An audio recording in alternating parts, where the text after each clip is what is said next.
I will never forget the exact moment my son said those words. He was standing in front of me, a glass in his hand, faking a smile, while everyone waited for me to blow out the candle on my cake. The living room was filled with murmurs, forced laughter, and that fake enthusiasm you only find at family gatherings, where love became an obligation a long time ago. Linda, the gold digger, was laughing too loudly.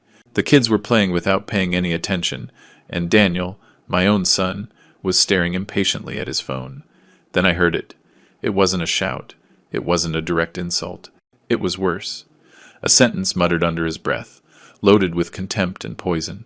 I hope this is the last candle he ever blows out. For a second the air stood still. No one else seemed to hear it. Only me. The sound of those words stabbed me like a knife in the chest. I didn't react. I couldn't. I just looked at him in silence, with that calm you only learn after you've suffered too much. I smiled, pretending I hadn't heard, and blew out the candle. The smoke rose slowly, as if it wanted to carry away the little faith I had left in my own blood. Everyone clapped, laughed, and hugged me. Daniel didn't even come close. And yet, as the applause faded, I found myself looking at him with a serenity that unnerved him. "My wish already came true," I said, looking him straight in the eye. "You'll find out tomorrow." That made him frown. I gave a small smile. No one understood what I meant, but inside me, something had finally broken for good. After the cake, everyone went back to their shallow conversations. They talked about trips, new cars, business deals, things that stopped mattering to me a long time ago. I watched in silence, like someone watching a play that had nothing to do with them. I had spent my entire life building that home, working endless hours, giving up my own dreams, my rest, myself, so they would want for nothing. I had lost my wife, Teresa. It had been 8 years, and since then, I clung to Daniel as the only thing keeping me on my feet. But he had been cutting that tie little by little, with indifference, with pride, with the same contempt he showed me now. When everyone left, silence was my only guest. I sat there, staring at the extinguished candle on the half-eaten cake. The smoke still drew shapes in the air, as if trying to tell me something. I poured myself a glass of whiskey and sat at the empty table. I thought about Teresa, about how she would have reacted if she had heard her son say that to me. She always used to say, "Daniel has a fire in him, but if he doesn't learn to tend the flame, he'll end up burning what he loves." And he had. He had burned respect, kindness, and the memory of his mother. The clock struck 11:30 when my phone buzzed. It was a text from Daniel, short, dry, almost mocking. "Thanks for dinner, old man. Don't forget to pay the house insurance. Good night." I smiled. Not with anger, but with understanding. There was nothing left to save. I lost him years ago, but now I was finally accepting it. I turned off the dining room lights and went up to my room. In the hallway hung a photo of Teresa, her serene smile, her clear eyes. I stopped in front of it and murmured, "There's nothing more to be done, my love. But I promise you, tomorrow everything will change." I lay down, but I didn't sleep. I stayed awake, listening to the ticking of the clock, planning in silence. I had made difficult decisions in my life, but none like the one I was making tonight. It wasn't revenge that moved me, it was justice. A personal, moral justice that doesn't need courts or witnesses, only the weight of a conscience that can no longer stay silent. I remembered when Daniel was a child. He would ask me to lift him up to blow out the candles, and would hug me tight, repeating, "Make a wish, Dad." My wish back then was always the same. For him to grow up with kindness, to know how to love, to never forget that a good heart is worth more than any inheritance. But the years changed him. Or maybe it was the world, or Linda, or the money. I don't know. I only know that the boy who once looked at me with admiration had become a stranger I no longer recognized. At midnight, I got up. I went to my desk and opened the safe. Inside were documents, deeds, bank statements, everything I had spent decades building. I looked at them calmly. Each page represented years of sacrifice, sleepless nights, and words swallowed out of pride. I took out the folders, arranged them on the table, and began to review them one by one. I knew exactly what I had to do. There would be no more begging, no late apologies, no empty conversations. What my son had destroyed with words, I would seal with actions. But before we continue, I'd like to know if you've subscribed to the channel, and if you're enjoying this story. This helps me know you're with me and enjoying what I write from the heart. Now, let's continue. I spent the rest of the night reading old papers, reliving memories. Each document was like a mirror of my life. The house, the workshop, the joint accounts. Everything was still legally in my name. I never transferred anything, not even after Daniel demanded it so many times. He told me it was for security, but what he wanted was control. He wanted power. I smiled when I realized that, without knowing it, I had kept the key to everything. Life has a cruel sense of humor sometimes. At 5 a.m, I went out to the patio. The air was cold, and the sky was beginning to turn pink. I looked at the horizon and felt a strange peace. "Happy birthday, you old fool," Daniel had said mockingly as he poured my wine. But that phrase didn't hurt anymore. Now it was a reminder, because this day, more than a birthday, would be a rebirth. When I went back inside, I took a blank sheet of paper and wrote 3 words in a firm hand. Wish granted, son. I left it on the table, next to the extinguished birthday candle. The sun was starting to stream through the window when I dialed the number of Robert, my lawyer and lifelong friend. He answered, half asleep. "Edward, what's wrong?" "The time has come," I said. "Today, I start over." I hung up without another word. The house was silent, but inside me, something was beating strongly. It wasn't revenge. It was dignity. And that flame, after being out for so many years, was burning once again. I slept little that night, and what little sleep I got was a strange, heavy dream, full of echoes from the past. I dreamed of Daniel as a boy, running through the yard with his hands covered in mud, laughing as his mother chased him with the garden hose. I dreamed of his pure laughter, of that look of admiration he gave me every time I taught him something, as if he believed his father could fix anything. I woke up with a bitter feeling, with the certainty that boy had died a long time ago. What was left now was a man who looked at me with indifference, almost with shame. I sat on the edge of the bed for a few minutes, looking at the hands that once held his. These same hands had built the house where he grew up, the same ones that picked him up when he fell, the same ones that fed him when his mother got sick. And now, these hands seemed foreign, old, tired. Maybe that's what he saw when he looked at me. An obstacle, a relic from the past that no longer fit into his new world. The morning coffee tasted sour, or maybe it was my mouth that couldn't taste anything anymore. As I drank, I looked out the window at the garden Teresa had tended so carefully. The withered flowers seemed to mirror my own state. Ever since she died, everything went downhill. Her absence changed everything. Daniel loved her, of course, but her death made him colder, more calculating. He buried himself in work, in money, in Linda, that woman who, from the very beginning, looked at me as if I were a burden. Linda came into our lives with a smile that seemed sweet, but with eyes that calculated every word. I remember the first time he introduced me to her. She shook my hand with a firmness that felt fake. "A pleasure, Mr. Miller," she said with a smile as white as her dress. She wasn't looking at me with warmth, but with inspection, as if she were sizing up the property. From the start, I knew she would be a crack in our family, but I kept quiet. Teresa always said you shouldn't judge the person your son chooses to love. How ironic. It was that love that pushed him away from me. Over time, Linda made sure to put distance between us. At first, it was subtle. "Your father is getting older, honey. Let him rest. Don't bother him with your problems." Then it became more direct. "The house isn't really set up for visitors anymore. It's better if he just stays in his own place." Each sentence was another brick in the wall she built between father and son. And Daniel, blinded by the comfort and admiration he felt for his wife, didn't see how she was manipulating him. But I saw it, and that was the worst part, watching your own son transform before your eyes, and being powerless to stop it. The years passed. The phone calls became sporadic. The visits, colder each time, came only on Christmas and birthdays, out of obligation. They brought expensive gifts, but their eyes were empty, and every time they left, the silence in the house grew heavier. It was as if, with each visit, they took another piece of my soul with them. I remember one afternoon in particular, a few years back, Daniel came to talk to me about the workshop I had founded.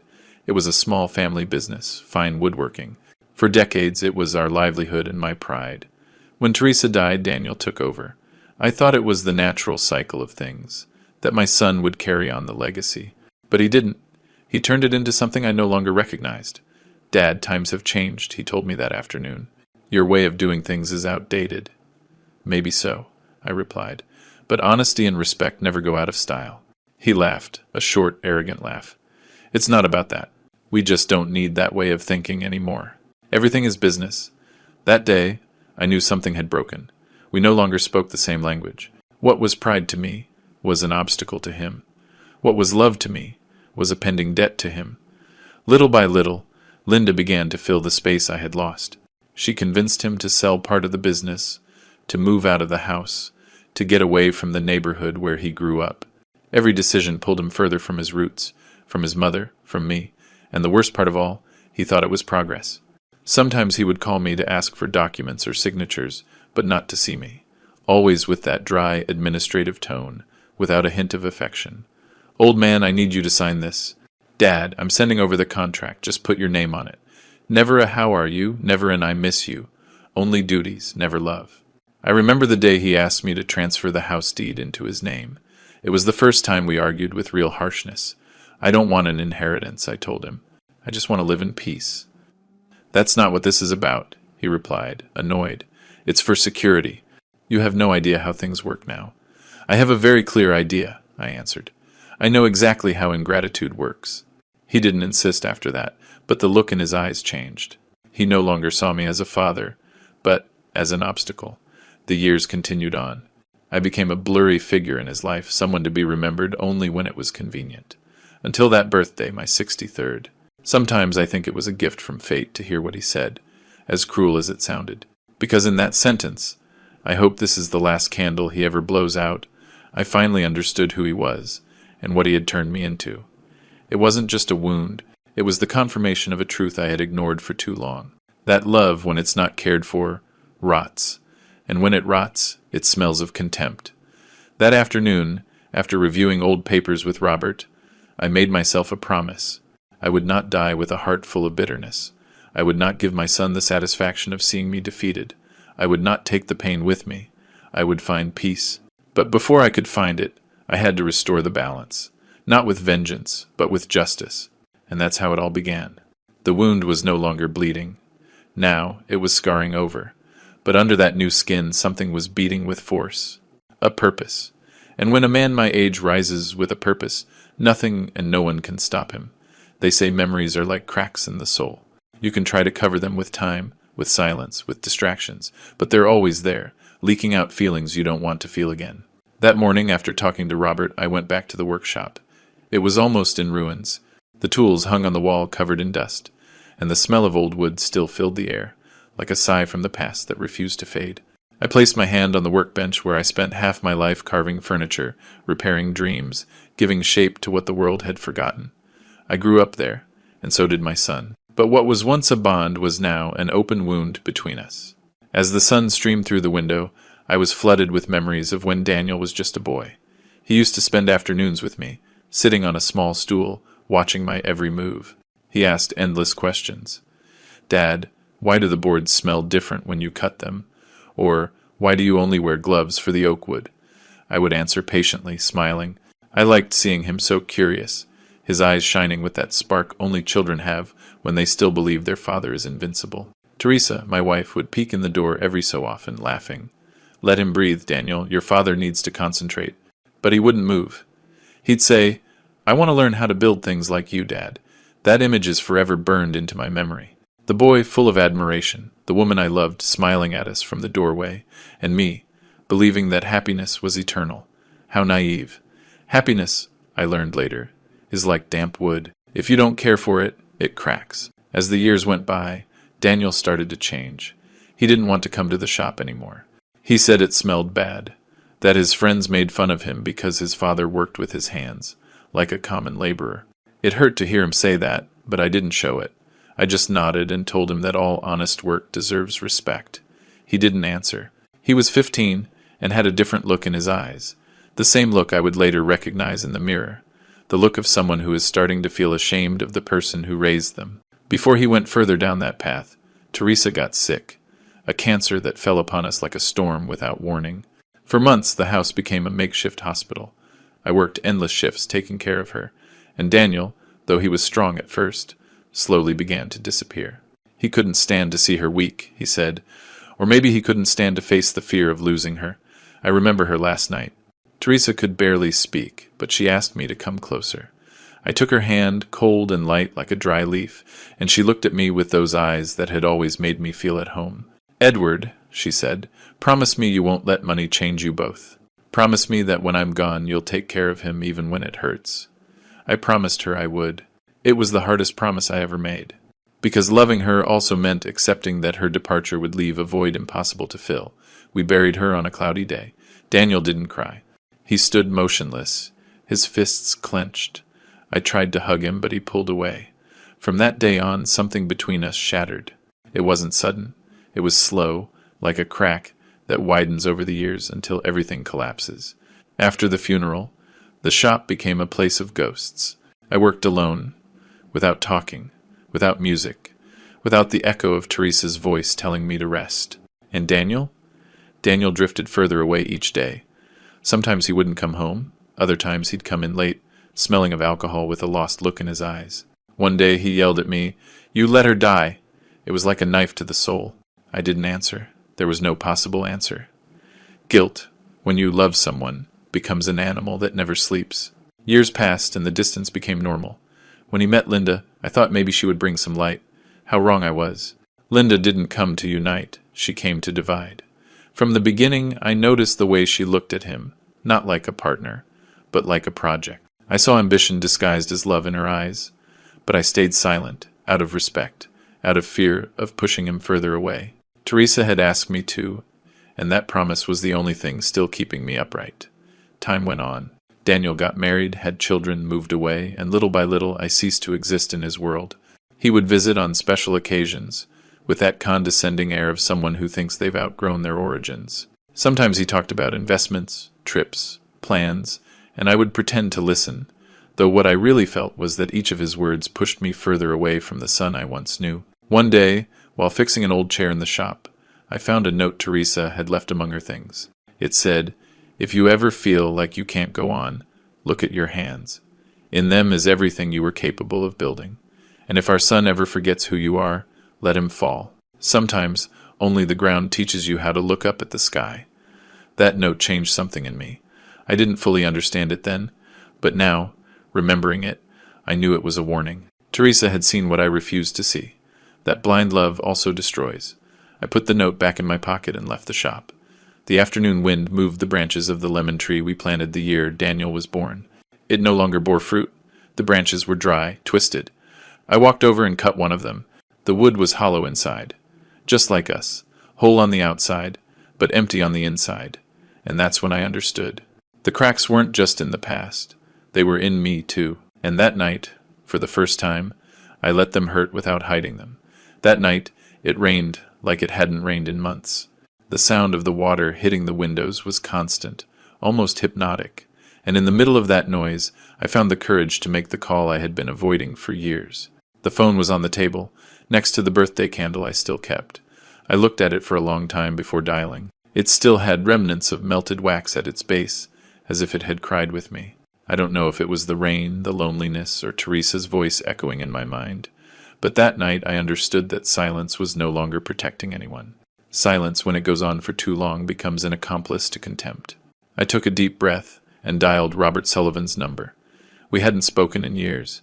We had been friends since we were young, when we worked together on the first contracts for the workshop. Then he became a lawyer, I stayed in carpentry, and life took us down different paths. When Teresa died, he called me several times, but I didn't have the strength to answer. Now, after all this time, I heard his voice on the other end of the line, deep, a little tired, but still firm. "Edward?" he said, surprised. "I can't believe it. Is that you?" "Yes, Robert. It's me." There was a brief silence. I could feel him trying to measure my words, to understand what had driven me to call him after so many years. "Are you okay?" he finally asked. "I've been better, but that's not why I'm calling. I need to see you, tomorrow if possible. Of course, man. Anywhere you want. Not at my house." My voice came out colder than I expected. "I'd prefer your office." I hung up without further explanation. I didn't want to give details over the phone. I stood there for a while, looking at my reflection in the window. The man I saw was no longer the same one who had raised Daniel. His hair was whiter, his eyes more sunken, the look of someone who has understood that love can also become a weapon if given without measure. The next morning, the rain had stopped. The sky was clear, and the air smelled of wet earth. I put on my best jacket, the one Teresa gave me for our 30th anniversary, and headed downtown. I walked slowly, my heart heavy but determined. I knew that what I was about to do would change the course of my family forever, but I also knew that I could no longer be a spectator to my own humiliation. Robert's office was the same. Walls covered in books, the smell of paper and old coffee, and a dim light coming through the side window. When he saw me walk in, he stood up immediately and hugged me. I felt a mix of surprise, affection, and concern in his gesture. "It's been too long, my friend," he said with a sad smile. "I thought you had forgotten about the world." "I almost did," I replied, taking a seat, but the world didn't forget about me. We spent a few minutes in silence, like two old men reconnecting with the weight of years on their shoulders and too many things to say. Finally, he looked me in the eyes and asked, "Why are you here, Edward?" I thought for a few seconds before answering. "Because I don't want to die a coward anymore." I took a stack of yellowed documents from my briefcase, deeds, certificates, contracts. I spread them out on his desk. He looked at them carefully, adjusting his glasses. "These are," he murmured, "the properties for the workshop, the house, the accounts. Are they all still in your name?" "Yes." My voice was firm. "I never transferred them. Daniel tried several times, but I refused." Robert looked up, surprised. "So, legally, everything is still yours?" "Exactly." I leaned towards him. "I want to move everything." Robert was silent for a few seconds. He knew what I was asking for wasn't a simple transaction. He watched me with a frown. "Edward, this is about your son, isn't it?" I nodded slowly. "Yes. It's about him, and what he has become." I told him everything. The dinner, the words, the accumulated contempt, the years of distance, the way Linda had manipulated him until he believed I was a burden. As I spoke, he didn't interrupt once. He just listened, with the calm of a man who has seen too many similar stories. When I finished, he sighed. "I can't blame you for feeling this way," he said. "But tell me, what exactly do you want to do?" "I want to leave him with nothing," I replied without wavering. "But not out of hatred, Robert. As a lesson. I want him to understand that respect can't be bought, that money doesn't make him invincible, that a man who despises his roots is condemned to be left without a shadow."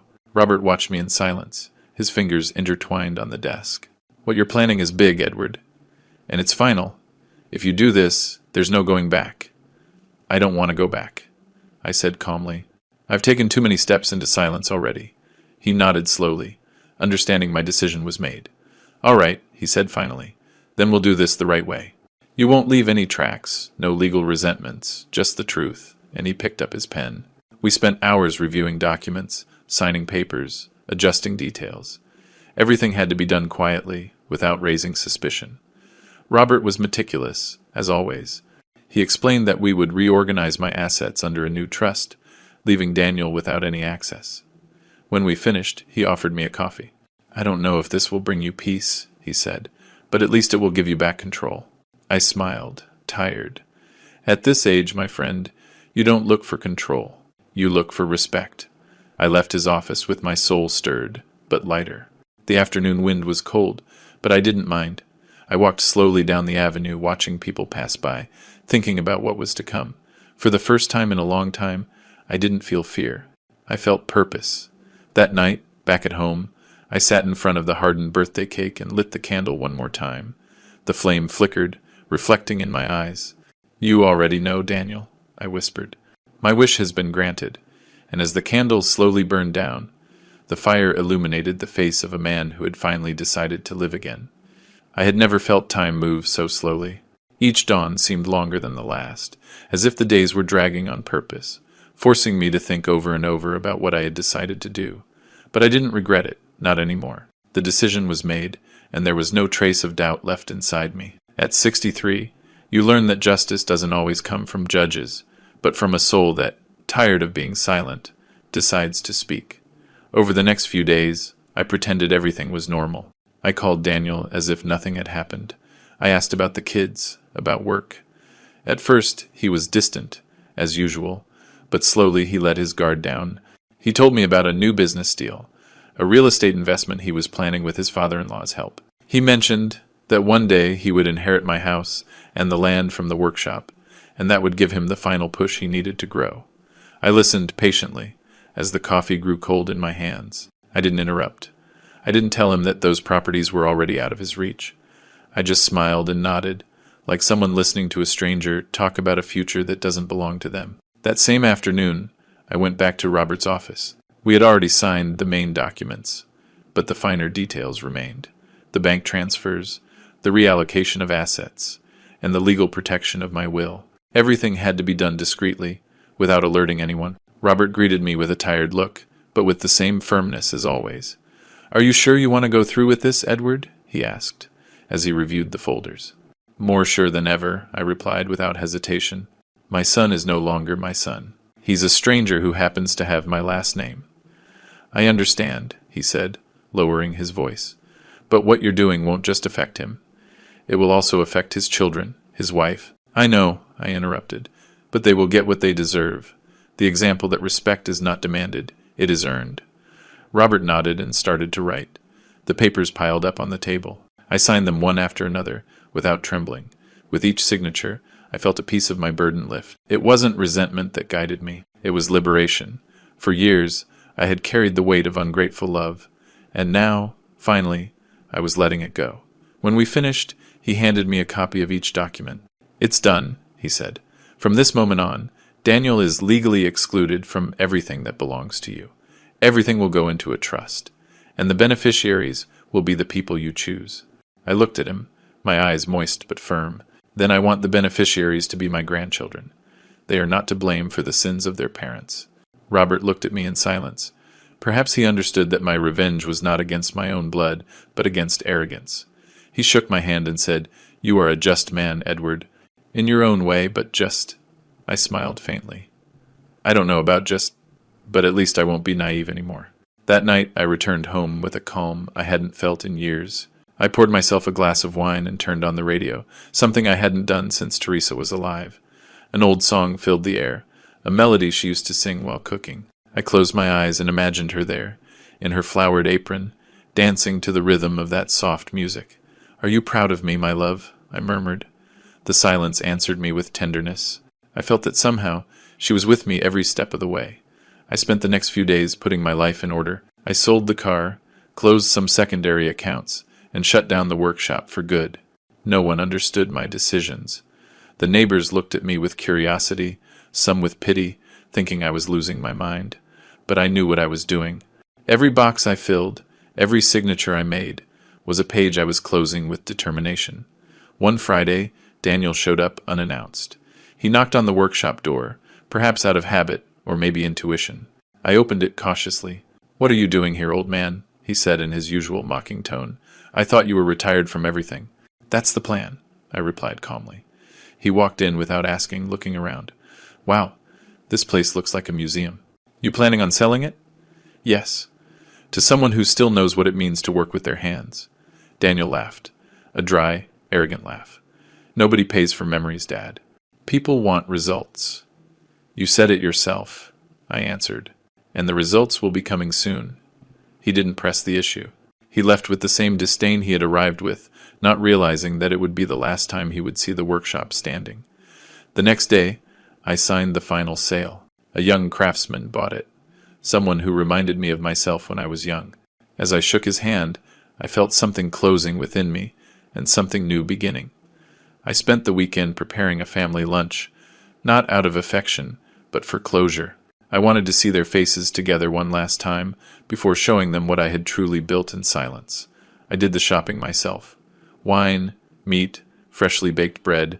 I put fresh flowers on the table, and in the center, the old birthday candle. I wanted it there, a silent witness to what was about to happen. When I finished setting everything up, I looked at myself in the dining room mirror.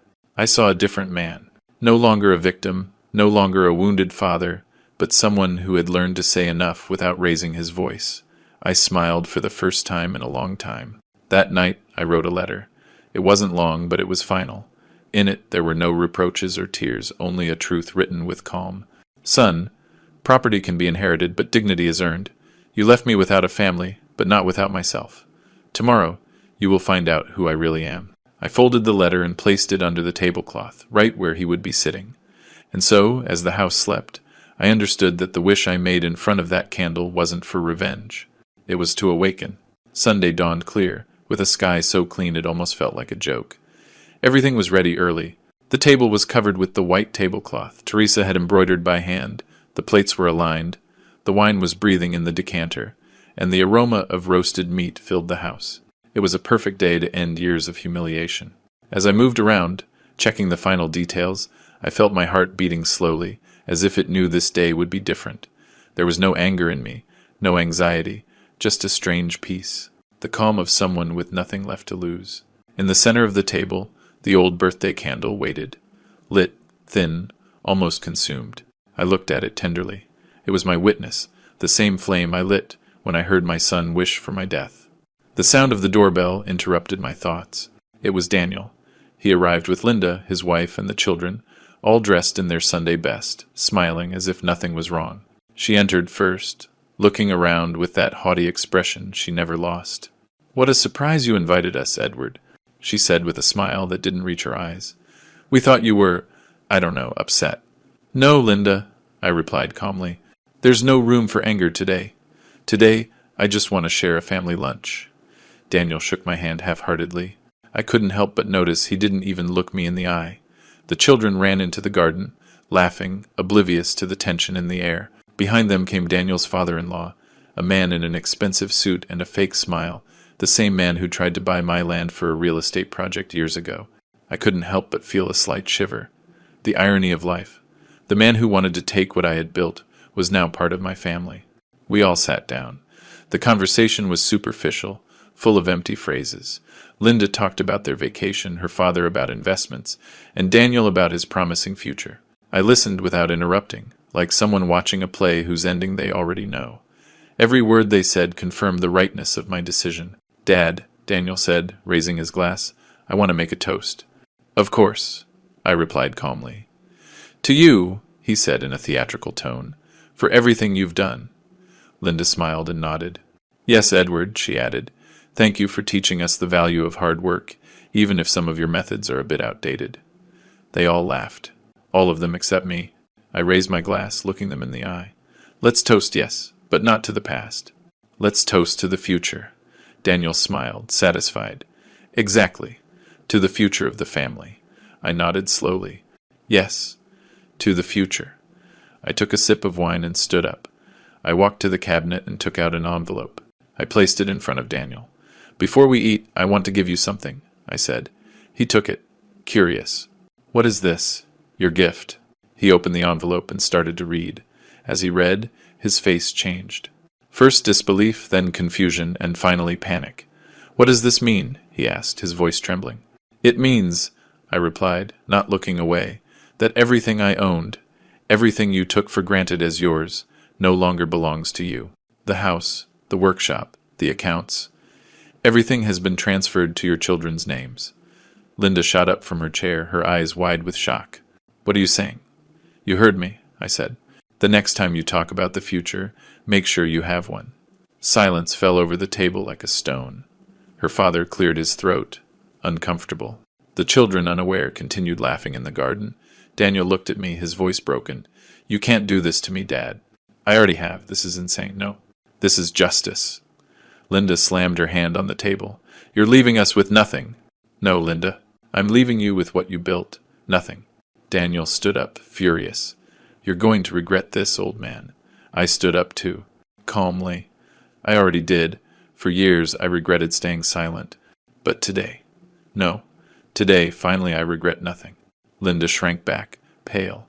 Her father tried to intervene, but Daniel pushed him aside. He was out of his mind. "And you think this makes you a better person?" he spat. "You're a miserable old man." I smiled serenely. "No, son. I'm the same man who taught you not to spit on the hand that feeds you. I just finally learned the lesson myself." There was a long, unbearable silence. I could hear the wall clock, each tick like a hammer blow. No one said a word. Not even the children, who peeked into the dining room, confused by the shouting. "Dad," Daniel finally murmured, in a tone I hadn't heard since he was a boy. "Yes." I looked at him, without resentment. "Dad, you can still call me that if you remember what it means." Then I pulled one more sheet from the envelope. "Oh, and there's one more thing," I said. "What is it now?" Linda asked, her voice cracking. An invitation, I replied. Tomorrow, you'll receive a visit from the attorney. He'll explain the details. I sat back down. I picked up my glass and took another sip of wine. No one moved. No one ate. The lunch grew cold in front of us. Do you know what's saddest, Daniel? I said in a low, almost fatherly voice. It wasn't losing you as a son. It was realizing you never learned what love was. Teresa gave you tenderness. I gave you an example. But you chose arrogance. And that's the one thing I can't pass down. I stood up. I left my glass on the table and walked towards the door. Before leaving, I turned back. Oh, by the way, I added, the dessert is in the fridge, but I wouldn't recommend it. It's as cold as you are. I walked out into the garden, closed my eyes, and took a deep breath. The air was clean. The candle in the center of the table was still burning, small, flickering, but alive. I smiled. My wish had come true. I didn't sleep that night. Not because I was tormented by doubt, but because the silence after a storm has its own sound, an echo that gets into your bones. The house was still, too still. I could still smell the spilled wine on the tablecloth, the cold food on the table, Linda's perfume mixed with the smoke of the candle that had finally burned out. It was the smell of an ending. I sat in the living room without turning on the lights. Outside, dogs barked in the distance, and inside there was only the ticking of the clock. There was no remorse in me, not even sadness. What I felt was a strange calm, as if I had finally closed a wound that had been open my whole life. But calm doesn't last long when you know your decisions have shaken someone else's world. At 2 a.m, my phone rang. It was an unknown number. I didn't need to answer to know who it was. I let it ring until the call disconnected. It rang again, once, twice, 3 times. I didn't answer. Then the text came. What did you do, Dad? You can't leave us like this. You've gone crazy. I read them all, one by one, without replying to any of them. When the last message arrived, a simple, I hate you, I turned off the phone. It was the first time reading those words didn't hurt me. Dawn found me in the same armchair, the empty glass still in my hand. The sun came through the window, and in that moment, I thought of Teresa, of what she would say if she saw everything that had happened. Maybe she would have called me stubborn, maybe she would have cried, but I know that deep down, she would have understood, because she always knew that love must also be defended, even when it hurts. Mid-morning, the sound of an engine in front of the house broke my peace. I looked through the window and saw Linda's black car. She got out wearing dark sunglasses, her jaw clenched. She walked towards the door without hesitation. I touched the watch in my pocket out of instinct, not fear, but habit. When I opened the door, her voice cut through the air. What kind of monster are you? She said. One who learned too late, I replied calmly. You left us with nothing. No house, no money, nothing, she screamed. After everything we did for you. You didn't do anything for me, Linda, I said, looking at her serenely. You did it for yourself, for your image, for your parties, for that emptiness you fill with jewelry. She glared at me. Daniel is destroyed, she continued. He won't stop saying you betrayed him. Betrayed him? I laughed bitterly. All I did was remind him who I am and who his mother was. Your wife would not have wanted this, she spat. Do not say her name, I warned in a low but firm voice. Do not dare dirty her memory. Linda took a step back, trembling with rage.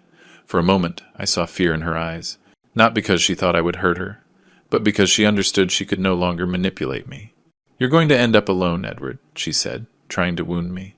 Alone and forgotten. No, Linda, I replied. I've been alone for years, since the day you two walked out that door and never looked back. She was quiet for a few seconds. Then she turned and left without another word.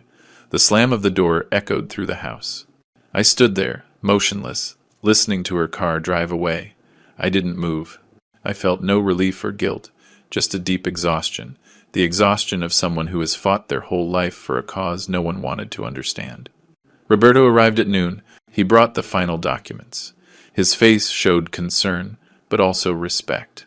I figured you might need some company today, he said as he entered. No, I replied, offering him a coffee. Today, I just need silence.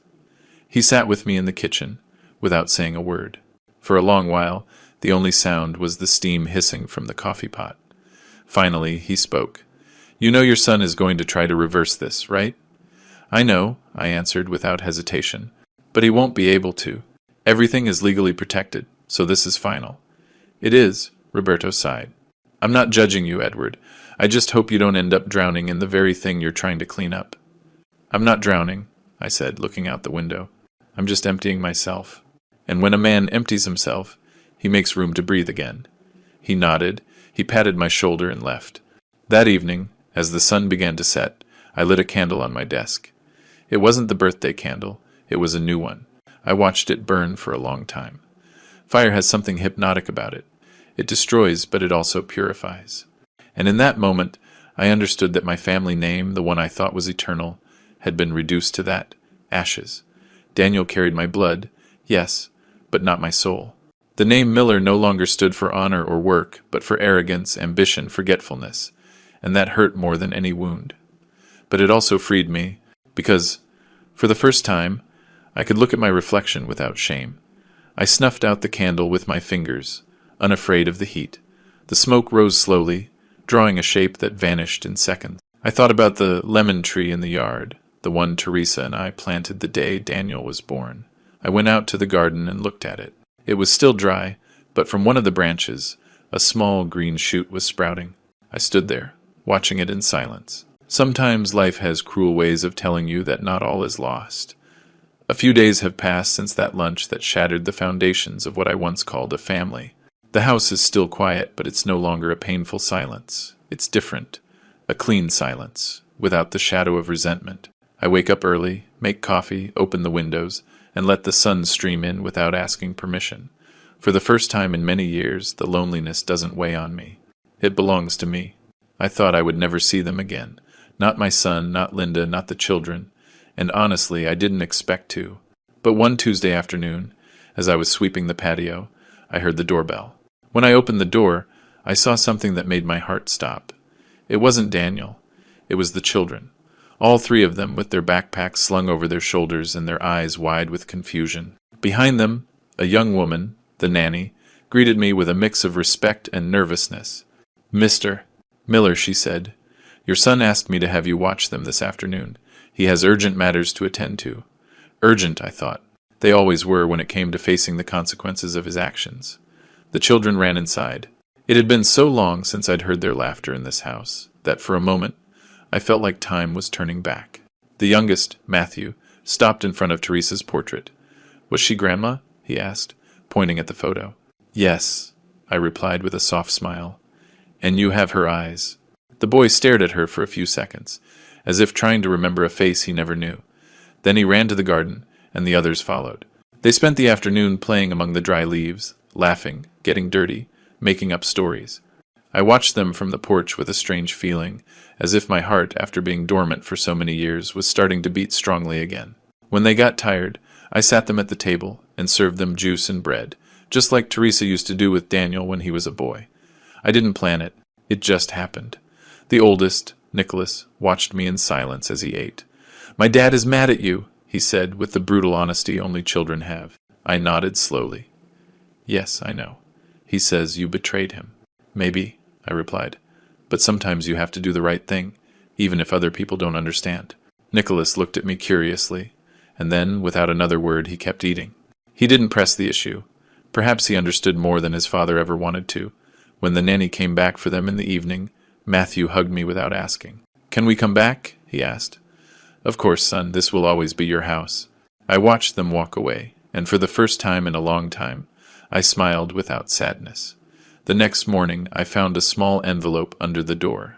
It was a clumsily folded piece of paper, written in a child's handwriting. It said, "Grandpa, thanks for letting us play. Dad cries when he thinks we're not looking. I don't understand why you're fighting, but I want you to love each other again. Mom says you're a bad guy, but I don't think so. Bad guys don't make bread and juice for kids. I love you. Nicholas," was signed at the bottom, with a juice stain on the ink. I read that letter over and over. It was like a seed planted in dry earth. I felt something breaking inside me. It wasn't guilt or regret. It was hope. A soft, warm hope that reminded me of the words Teresa left in that old note. "If our son ever forgets who you are, let him fall. Sometimes only the ground teaches you how to look up at the sky." Maybe he was finally hitting the ground. Maybe for the first time Daniel was starting to look up. The following days felt different. I went into the garden and looked at the lemon tree. That dry branch that had shown signs of life now had new leaves, small and green. I stared at them for a long time. It couldn't be a coincidence. It just couldn't. The tree I thought was dead was coming back to life, and I couldn't help but think that, in a way, so was I. However, deep down, I knew this wasn't over. Daniel was proud. He wouldn't just stand by. Sooner or later, he would come to confront me, and when he did, I wanted to meet him with truth, not hatred, because by then, I had understood that vengeance without purpose becomes poison. I didn't want to destroy him, I wanted him to learn. That night, sitting at my desk, I opened a new notebook, not to write down accounts or documents. I wanted to leave something different. My story, the truths I never spoke, the letters I never sent, the wounds I never showed. I thought about the children, about the day that maybe, many years from now, they would read these pages. I wrote on the first page, "This is not a story of punishment, but of memory, because sometimes to love is also to teach how to lose." I closed the notebook, turned off the light, and stood by the window for a while. In the sky, a single star shone brighter than the rest. "Teresa," I thought, "you always knew that even wounded roots can bloom again. I knew that moment would come. You didn't need to be a psychic to understand that Daniel's silence was just the calm before the storm. I could feel it, the way you can feel the air before it rains. Thick, charged with electricity. I didn't know when he would show up, but I knew he would. Men like my son can't stand to lose control." It happened on a Thursday afternoon. The sky was gray, and the wind was blowing the curtains in the dining room. I was sitting by the window, reading, when I heard the unmistakable sound of his car pulling up in front of the house. I didn't run to open the door. I didn't have to. I stayed where I was, waiting. The knock on the door was sharp, impatient. "Dad!" his voice shouted, the same voice that had given me so many orders disguised as requests. "Open up!" I stood up calmly. When I turned the knob and saw him, I felt time stop. He looked different. His suit was impeccable, but his beard was messy, his eyes dark with exhaustion. He was a worn-out man, and yet the fury in his eyes was still alive. He walked in without waiting for an invitation, his steps heavy, his fists clenched. "So this is what you wanted," he said, without even a greeting. "To humiliate me in front of everyone? To ruin my life?" "I didn't ruin anything, Daniel," I replied. "I just took off the disguise." "You miserable old man," he spat. "Do you know how hard I worked to build what I have?" "I know. And I also know how hard you worked to destroy who you were." His breathing was fast, nervous. He ran a hand through his hair and started pacing. "Linda is beside herself," he continued. "Her parents are demanding explanations, the banks are pressuring me. And you just sit here, calm, as if you've done nothing. I did what I had to." "What you had to? Leave me with nothing? You call that fair?" "I gave you everything," I said slowly. "Everything I had, including my time, and you paid me back with contempt. Don't confuse justice with punishment." Daniel stopped in front of me. For a second I thought he was going to hit me, but he didn't. He just looked at me with his eyes full of something I couldn't define. Anger, sadness, fear, or maybe shame. "And the kids?" he asked, his voice breaking. "Did you use them too? Did you put them in the middle of this?" "No, I protected them," I answered firmly. "They're not to blame. You are." He fell silent. I watched him try to hold back tears, but his pride wouldn't let him. I know him too well. He was always like that, unable to cry in front of anyone. "I got a letter," he finally said, his voice low. "From Nicholas." My heart skipped a beat. "What did it say?" "That he loves you," he answered bitterly. "That he doesn't believe what we say about you. That you're a good person." I didn't know what to say. The image of the boy writing that letter came back to me like a punch to the chest. "Maybe you should listen to your son," I told him. "I don't need advice from you." "Yes, you do," I replied softly. "Because what you're doing to them is the same thing you did to me." Daniel looked at me, confused. "What are you talking about?" "About the chain," I said.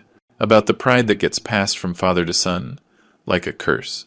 I was hard on my own father, too. I also believed that love was shown with silence and discipline.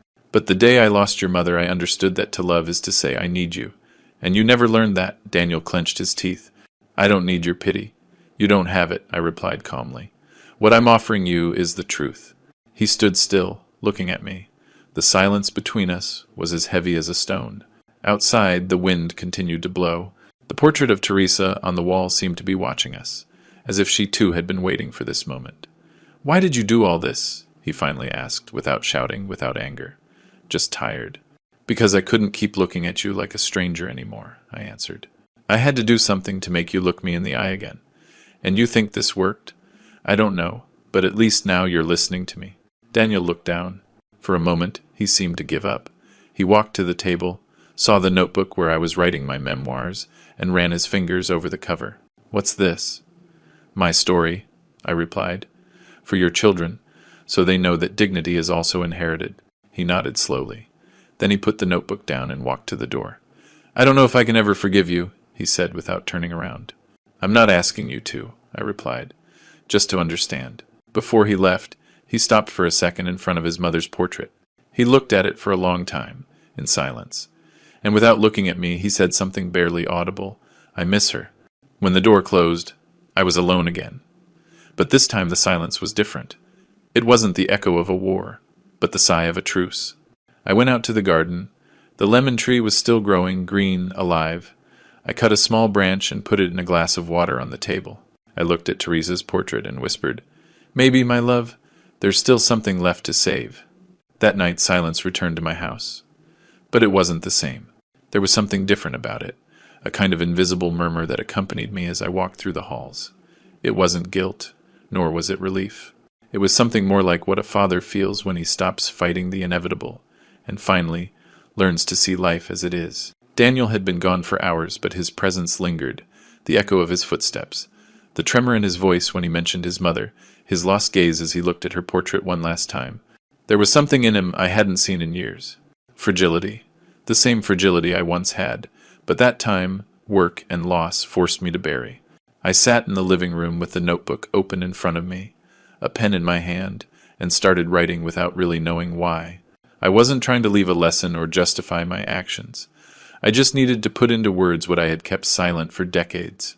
"Dear son," I wrote, "if you ever read this, I want you to know it wasn't hatred that guided me, but pain. Because love that isn't respected ends up rotting, and a father who doesn't defend himself ends up disappearing. I didn't want to punish you, Daniel. I just wanted to remind you who you were before you forgot your roots." I stopped. The sound of distant thunder pulled me from my thoughts. I got up and went to the bedroom.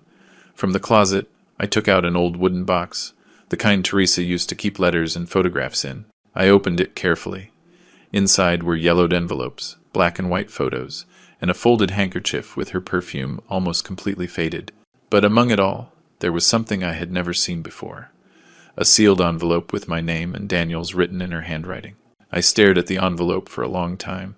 My hands were shaking. I didn't know if I had the strength to read it, but I opened it anyway. Inside were 2 letters, separated by a red ribbon. The first said, "For you, Edward," the second, "For Daniel." I started with mine. "My love, if you are reading this, it means I am no longer with you. And I know that hurts you more than you're willing to admit, but I want to ask you something, and I know it's difficult. Do not lock yourself away in your pain. Do not turn it into silence. Do not raise our son with fear, because fear disguises love as hardness, and children mistake it for indifference." I felt a lump in my throat. I kept reading, tears blurring my vision. "He will love you in his own way, and his way will not always be yours. But when he hurts you, do not respond with more wounds. Respond with patience. Remind him who you are, and if he ever gets lost, don't look for him in memories. Look for him in his actions. Time does not erase love. It only hides it." I had to close my eyes. Teresa always knew how to see what I couldn't. While I fought to keep the family together, she understood that love isn't forced. It's sown. I held her letter to my chest, over my heart, and picked up the second one. I hesitated for a few seconds before opening it. "Son," it said, "when you read this, I probably won't be here anymore, but I want you to remember something I never told you enough. Your father loves you more than you will ever know. He doesn't always show it, because work, pride, and life have hardened him. But every sacrifice he made, every night he came home tired, was for you. If you ever feel he demands too much, understand that it is his clumsy way of protecting you. And if one day you judge him, remember that fathers make mistakes too, but almost always they come from a place of love." I had to rest the letter on my knees. The tears were falling uncontrollably. It was as if Teresa's voice was right there, speaking to both of us from a place where tenderness never dies. I stayed like that for a while, in silence, letting the paper absorb my tears. Then, carefully, I put both letters back in the original envelope and sealed it again. I felt I shouldn't keep it for myself. That letter wasn't just for me. It was for us. The next day, the sun rose bright, with a sky so clear it seemed impossible after so many weeks of clouds. I got dressed without rushing, took the envelope, and started walking towards Daniel's house. Every step felt heavy, not with fear, but with the certainty of what it represented. When I arrived, the door was ajar. I heard voices inside, Linda, the children, and the TV on. I knocked twice. Linda opened the door, surprised. "What are you doing here?" she asked, suspiciously.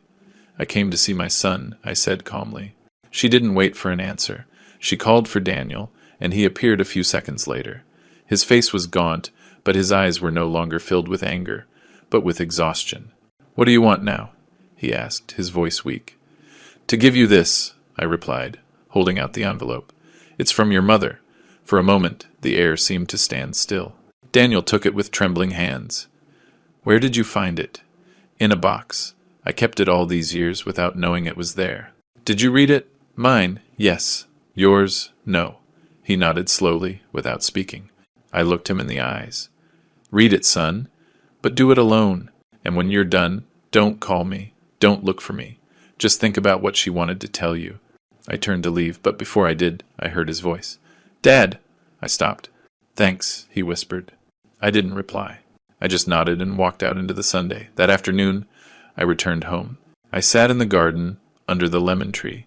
The wind moved the branches, and a fresh scent filled the air. I closed my eyes and felt something inside me settle. I don't know how much time passed, but at some point, I knew Daniel had read the letter. I knew it without him telling me, because the wind changed, and in it, I thought I heard Teresa's voice whispering, "It's okay now, Edward. It's okay." That night, for the first time, I slept in peace. Not because everything was resolved, but because I understood that redemption doesn't always come in the form of forgiveness. Sometimes it comes on a yellowed sheet of paper, written with love. 3 days have passed since I left Teresa's letter in Daniel's hands. I haven't seen him since. I didn't expect to. Everyone needs their own time to face what hurts, and his time, I know well, is one of silence. But still, there's something in the air, a different feeling, as if the weight of so many years is slowly starting to lift. The days pass quietly.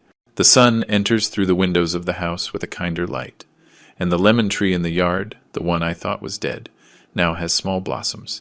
I counted them this morning. 5. I don't know why, but I felt that number was symbolic. Maybe because it had been 5 years since we had truly spoken, even when we were at the same table. I've spent the last few afternoons writing in my notebook, not about Daniel or the inheritance or even Teresa. I write about simple things. The light at 6 in the evening, the smell of fresh bread, the sound of the wind slipping through the curtains. I've realized that peace, when it arrives, doesn't make a sound. It just sits beside you and waits for you to recognize it. Yesterday, while sweeping the patio, I heard a car engine stop in front of the house. I didn't look up right away. I kept sweeping, as if time was in no hurry.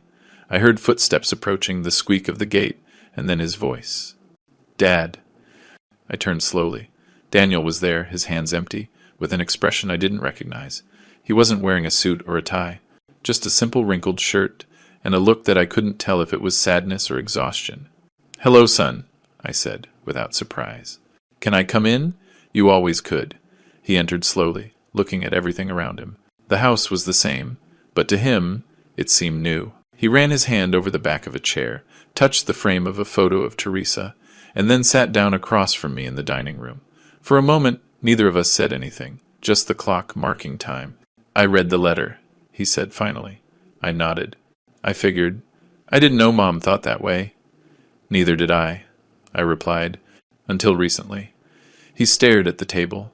"She said I should try to understand you," he continued in a low voice, "that I shouldn't judge what I didn't know.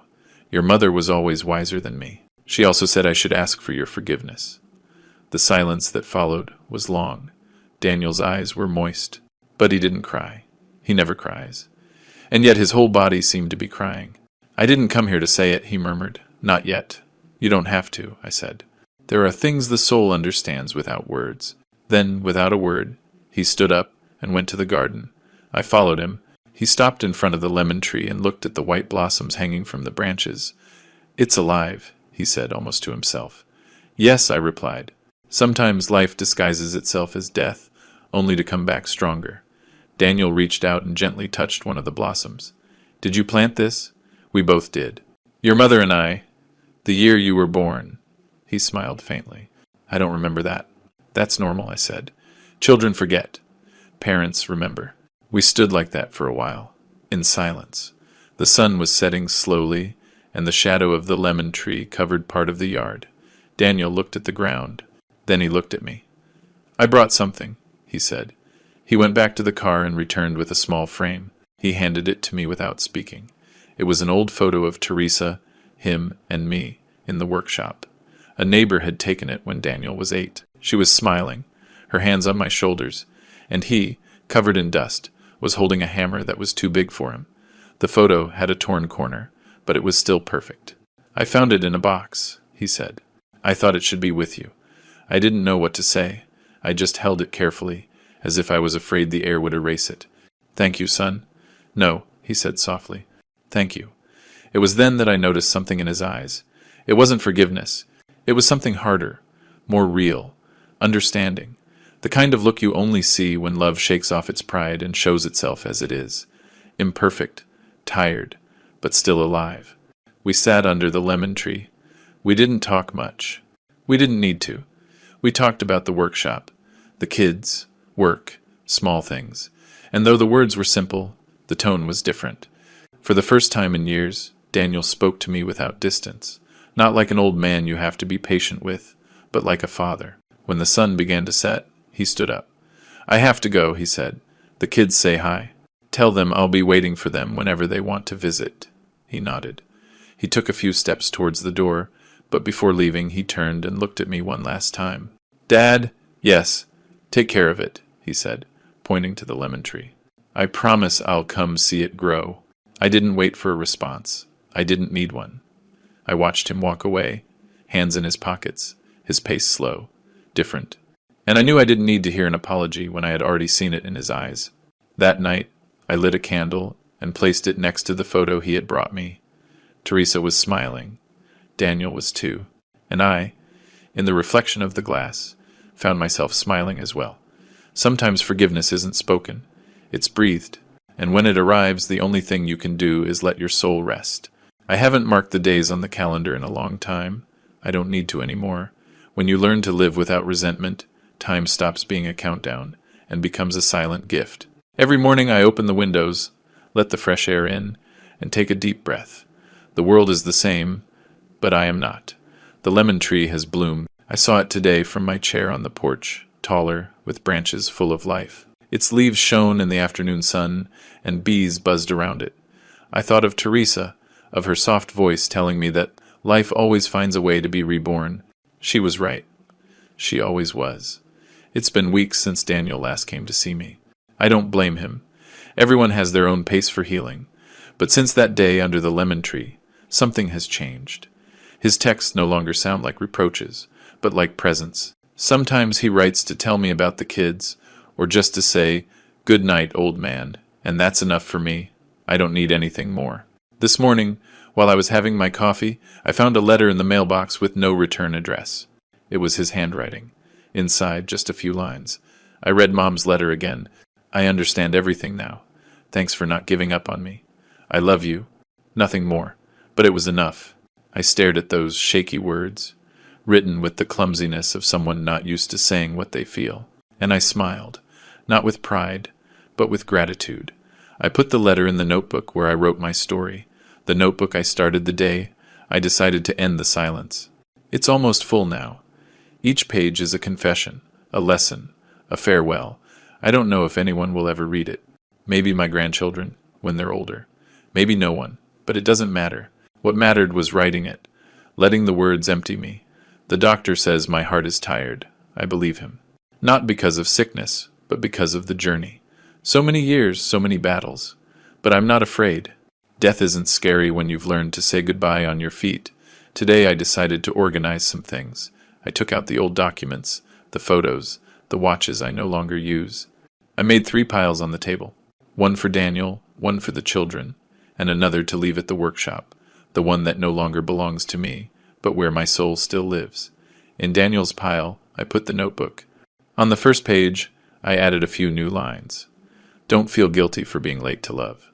Some people take a lifetime to recognize it, and it's still worth it. After that, I went out to the garden. I sat under the lemon tree, the same spot where Teresa used to read in the afternoons. The sun fell golden on the leaves, and the air smelled of flowers and damp earth. I closed my eyes and listened to the world. The singing of birds, the distant sound of a child laughing in the street, the rustling of branches in the wind. It was life telling me that everything was okay. I thought about Daniel, about my grandchildren, about what would come after me, and I knew that, somehow, the story would continue, not as an inheritance of property, but of memory. Because what you leave behind are not things but footprints, and my footprints, finally, were no longer bleeding. I started to feel a sweet tiredness, the kind that doesn't hurt. I rested my head on the back of the chair and looked at the sky. A white cloud drifted slowly by, and in it I thought I saw the shape of a familiar face. Teresa, smiling, just like the last time I saw her. "It's done, my love," I whispered.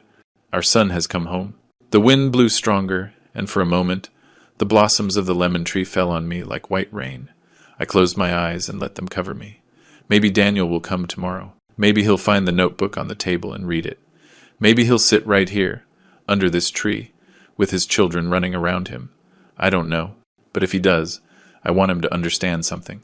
That love, even when it breaks, always leaves roots. And that sometimes a single new flower is enough to remember that life goes on. The sun began to set. I felt the warmth on my face, my heart beating slowly as if marking the end of a melody. I smiled, because for the first time, I didn't feel alone. And as the day died, I thought of that candle I blew out on my birthday, the one where I made my wish. Yes, Daniel, my wish came true.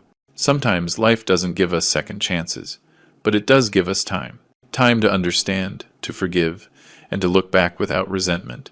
Because in the end, parents are not eternal, and children don't always understand in time. But when the silence is broken, when an I love you arrives after years, it still has the same value. It's never too late to come home. This story isn't just about pain, but about love. The love that survives mistakes, pride, and time. And if life teaches us anything, it's that forgiveness isn't always spoken with words. Sometimes it's expressed with a hug, or with a flower that grows again where there were once thorns. If this story touched your heart, like the video and subscribe to the channel. Every day we share new stories full of emotion, reflection, and life. Stories that remind us that there is always a chance to heal, and that love, true love, never dies. See you in the next story.